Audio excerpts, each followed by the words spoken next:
from Rain Country. God is good all the time. And today I'm going to be talking about ways that you can preserve or use up your green tomatoes and about some peach vinegar. So let's get started. I'm going to start with the peach vinegar. I've already filtered out 2 of my half-gallon jars and filled up 1 jar completely, and then I've got another one about 1/3 of the way full. So by the time I filter out this one, I should have 2 half-gallon jugs full of some nice peach vinegar. I want to show you what this looks like on top because a lot of people have been really concerned about the molds and stuff. Sometimes I get some that develop on top and sometimes I don't. I'll show you if you can see that.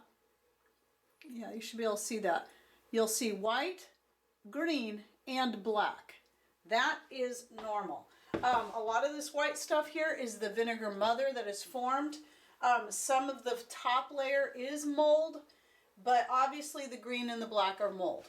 Now, I was reading recently about how some people will even spray the top of their vinegar periodically with white distilled vinegar to prevent mold from forming, because once the vinegar becomes acidic enough, it's not going to continue to form mold. And down in here, you're not going to have mold. If you look, it's only on the top where the air is getting to it. So I don't worry about this. Now, I also was reading about how some people keep stirring their vinegar, which to me, I wouldn't do that because it's just an extra step that I personally think is not needed. But if you're stirring it, then you're disturbing the mother that is forming too. So I would not recommend that, but if mold scares you, do whatever it takes. I'm not afraid of it. I've been making my homemade vinegar for years and I get mold sometimes and sometimes I don't, and I just don't worry about it. Now I'll show you how I deal with this. So I have a bowl here. This one, it's dirty because I've already used it for the other 2 vinegars that I strained out. So what I'm going to do first, and this isn't going to be a foolproof method, but you should be able to kind of lift this out and you're still going to see mold dropping in there. Now let me show you a close-up of this. What I was going to say about that black mold, here's what I've learned. And after studying this, it became clear that is not the black mold like you worry, that everybody's scared about, the toxic black mold. What that is, it's just the green mold and the white mold that has dried up and aged. And so I got to looking closely, and as you can see, it's all around the outside edges of that green mold, which is more fresh looking, and this is very dry right here, the black. So I'm not concerned about it. And yes, I'm getting some that's dropping into my vinegar and I'm still not concerned about it. Now I'm just going to toss this. I never saved the mothers. I never reuse them. I just toss them because the vinegar, every batch of vinegar is going to form its own mother as it goes. You can save it and reuse it again, but I've not noticed a difference in using a mother from a previous vinegar and just doing it from scratch with the with the method I've shown in the past. And I'll link to one of my vinegar videos right up here on how I do it. So then what I'm going to do with the rest of this is I'm going to strain it out through my fine mesh thing here. It's really small. I keep meaning to buy a bigger one. Okay, that's the problem with having such a small one, is I got to keep doing it in little batches. One of these days, I'll get myself a bigger one. And you see this stuff at the bottom? That is vinegar mother right there too. Take my little spoon here and I'm going to kind of press that out because I want to get that mother, that good healthy mother in there. Now obviously you would have seen some of that black, that mold dropped into the vinegar, and there are some options you can do there if you're concerned about that. Personally, I'm not. I never worry about it because the vinegar is going to kill it and it's not going to hurt you.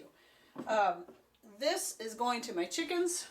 I've already thrown some to them and they love it. What I was starting to say is if you're still concerned about any molds or anything that fall in there, all you need to do is take a real fine cotton cloth or cheesecloth and then run the vinegar through that. So with that in mind, let's do that. And so then all you got to do, like I got a double layer of cheesecloth here. I'm going to pin it in place with some clothespins. And then I'll just pour the vinegar through there. And that should catch any other pieces. And if you still feel unsure about it, you can do this a few times. But again, there's really nothing to be concerned about. Sometimes I think we just get a little too scared of stuff because we've been taught to be afraid of things like molds and dirt and whatnot. But and that's going to bring me to another topic I'm going to talk about here in just a minute in relation to the peaches. So the bad thing about using this filtration method is what you're going to end up doing is you're going to filter out the mother too. So that's another reason why I don't worry about the mold. The vinegar is going to kill it, and I'm not losing all the good healthy benefits of the vinegar mother that's going to go in there. Okay, so that should be done.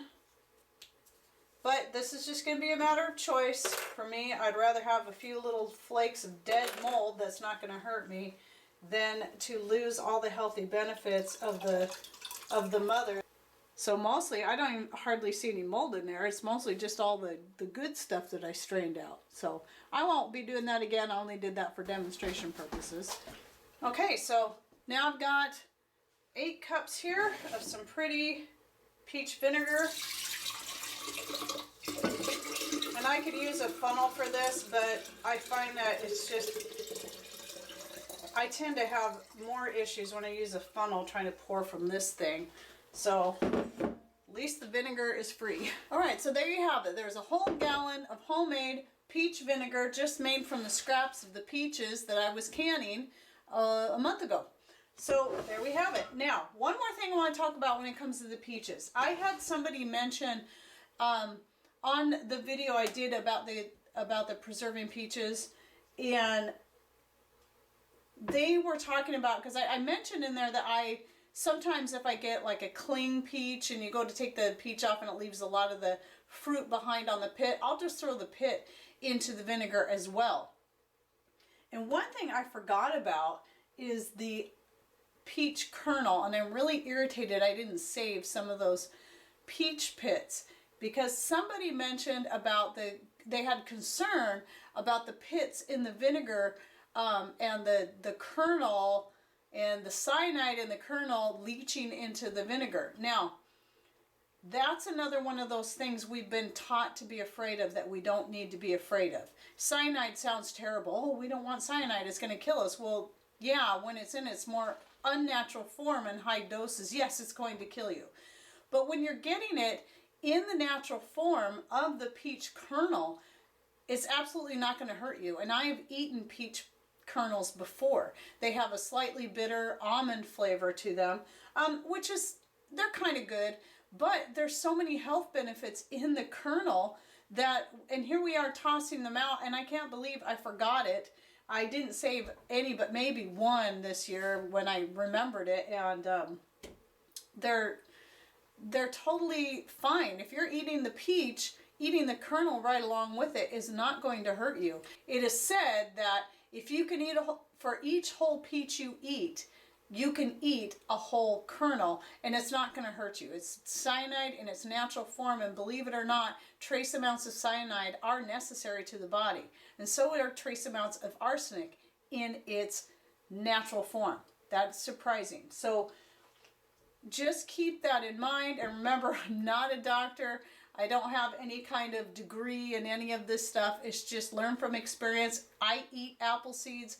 I eat peach kernels. They have not hurt me one bit. I'm getting the good health benefits of all the minerals and wonderful things that are in those things without it killing me. So just keep that in mind. Again, we're taught to be afraid of things that we shouldn't be afraid of, like the molds and on top of your vinegar and, and peach kernels and apricot kernels and apple seeds. So just do your own research on that, and don't let them scare you. Okay, so before I go on to the green tomatoes and the tomatillos, I just wanted to show you real quick. This is one of my more recent batches of vinegar made from blackberries, and it just has a beautiful color. Now this one I'm going to go ahead and use to wash my hair with, even though it looks beautiful. For some reason, and I love blackberries, for some reason I don't care for the flavor and the aroma of the blackberry vinegar as much as I do maybe the peach or the raisin and, you know, some of the others. So I'm going to be using this one as a hair wash. Okay, let's get on to the green tomatoes. Okay, so here are, I've got tomatillos as well. And since I don't want to make any more salsa because I have salsa coming out my ears, I've been using up the green tomatoes and the tomatillos in other ways. Now, one of the things I've been doing lately for lunch or for dinner, like every day because I'm loving it so much, is taking both the tomatillos and the green tomatoes and dicing them up and sauteing them in butter with garlic and onion, dehydrated garlic and onion. For some reason, I like those best when I'm doing it like that. And I'll show you a picture right here. And then I top it off with a little bit of Redmond salt and either red pepper flakes or that wonderful pepper blend that I got from a friend of mine. And just really good stuff. So I can hardly wait. My mouth is watering thinking of it to make some more today. But now here's the other thing I've been doing, since I have a lot, and eventually I'm probably going to get a little food fatigue over eating this every single day. I want to preserve some for the future throughout the year where I can pull out a bag and then be able to just do that same thing again. And I tried it first to make sure it was going to work and turn out okay, and it worked perfect. So what I'm doing is I'm taking the fruits, the green tomatoes and the tomatillos, and I'm dicing them up. This is about the size, maybe a little bit smaller. This one's kind of on the biggish side. Now that's probably a decent amount there for both me and Mr. Rain. So what I'm going to do is take, this is, I don't remember the name of this brand, but it is I buy this in bulk on Amazon, and great price on these, and they're just as good, if not better, than the newer Food Saver bags, because the Food Saver bags have kind of gotten really cheap lately, and I find it's rare that you can even reuse those ones anymore. But these ones, you can get, each one of these rolls is 50 feet long, and you can get either this size, which is the 8-inch, or the 11-inch. So you can either get 2 of these. There's 3 different packs. You can get 2 of these, 2 of the 11-inch, or a combo pack that has 1 of each size. And like I said, each one is 50 feet long. So the bigger, if you get a pack of the 2 bigger ones, it's like $18 for 100 feet of Food Saver bag in the biggest size. These ones are like $15 for 2 like this, and then of course it's somewhere in between for the combo pack. But I will put a link below to the combo pack, and then you can go through that link, and you can also find the other sizes. I want to cut my bag about that big. Okay, and then I don't usually do this in here, but I do still have it plugged into solar. So I'm going to seal my bag and on the one end, and then here, this is the other thing I want to talk about. Here's this little batch here. This was a trial size, get it so the light's shining in there, of some green tomatoes and tomatillos. I had more. I obviously ate some of them because I wanted to see how they turned out, that I dehydrated on the wood stove. So I also am going to be doing that. Now, what I find, though, is the frozen, I think I'm going to like better than the dehydrated. But the dehydrated, cut kind of small like that, will be nice for tossing into soups and just another way to get these things used up. Okay, so about, there we go. Okay, so I got my bag full, and then I just got to stick it in there and vacuum it up. Okay, so there's my bag of green tomatoes and tomatillos to be put away for using in sautés and casseroles and whatever I need to use it in. Stir fries. Stir fries are my favorite for these. And then also doing like a vegetable blend with the frozen zucchini and then maybe some potatoes or whatever, and just kind of mix it all together and let it bake on the wood stove. So good. Okay, so moving on, that's one way. So I already have several bags of the green tomatoes in the freezer, so I'll be doing a lot more. I want to show you just basically how I like to cut them up for size for dehydrating. And I'm going to go a little bit bigger than I did for those. So right there I think is a pretty good size. And then I'm just going to put them on my stainless steel rack. I do have a fire going, though it's turning out to be a little bit warmer day than what I expected, so I might let the fire go out, but it's guaranteed I'll be building another fire tonight because the nights have been pretty cold.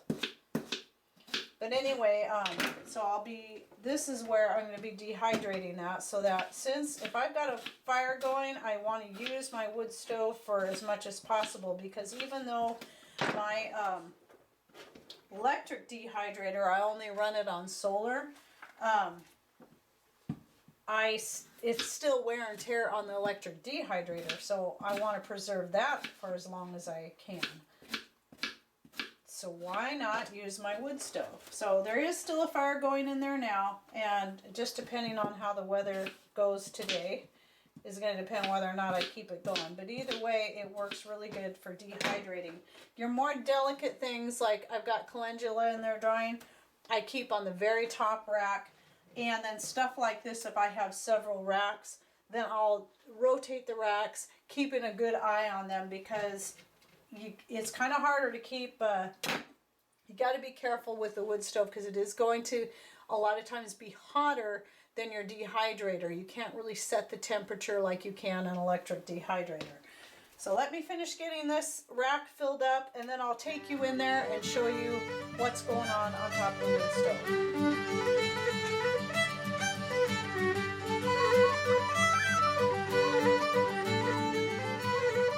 Alright, so here I am at the wood stove, and you can see I've got the calendula on the top rack drying. These ones right here in the front are almost dry. I'm going to be pulling them off in a minute, and then I just picked this batch here, and I'll only dehydrate the more delicate things on the top. I don't like to put them down below on any of these lower racks, and I can still do one more rack down here on the bottom. So then there's the 2 trays of the green tomatoes and tomatillos. And so what I'll do is I'll just kind of keep rotating these 2 trays throughout the day, and then turning them as well, because it's hotter towards the back than here towards the front. So I'll just keep rotating and keeping a good eye on them. I decided I might just keep a kind of a low fire going today, because it is getting kind of warm out there, but I know it's not going to get real warm. So it is nice to have a fire going, because I'm heating my water for my dishes, and I'll be cooking my lunch on here later. Oh, one more thing I forgot to mention about green tomatoes is that you can also make a relish out of them. And I have a video on that should be out already, and if so, I will link to in the upper right-hand corner there. I hope you enjoyed this video on other uses for green tomatoes and tomatillos, plus a little bit more about vinegar. So thanks for watching. Take care, and God bless.